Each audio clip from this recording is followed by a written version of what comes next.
پنڈی بھٹیاں دلہ بھٹی کے شہر پنڈی بھٹیاں میں تاریخ کا سب سے بڑا منصوبہ تحصیل پنڈی بھٹیاں میں کروڑ روپے کی لاگت سے ترقیاتی کاموں کا آغاز کر دیا گیا ہے، جس میں ایم پی اے احسن انصر بھٹی کے علاقے سے محبت اور عوامی رہنما ہونے کا ثبوت سے سب سے بڑا مسئلہ سیوریج ٹراما سینٹر کے وقت کی اہم ضرورت تھی، جسے پایہ تکمیل تک پہنچانے کے لیے مقامی M P A P T I Ahsan Ansar Bhatti کی خصوصی کاوشوں سے منظور ہوا۔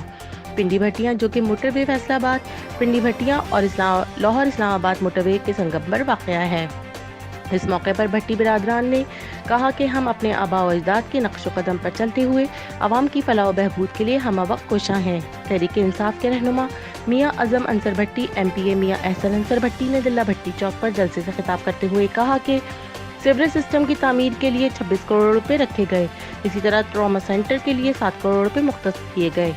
اسٹیڈیم کی تعمیر کے لیے 8 کروڑ روپے، شہر سے گزرنے والی سڑکوں کی خستہ حالی کو دور کرنے کے لیے 14 کروڑ روپے کی لاگت سے ٹبہ شاہ بہلول سے لے کر موٹر وے انٹرچینج تک کی کارپیٹ سڑکیں تعمیر کی جائیں گی۔ ٹراما سینٹر اور دیگر پروجیکٹ کے لیے جگہ کا تعین مختلف سیاسی دھڑوں کی مشاورت کے بعد کیا گیا ہے۔ شفقت بشیر طاہر، TN نیوز، پنڈی بھٹیاں۔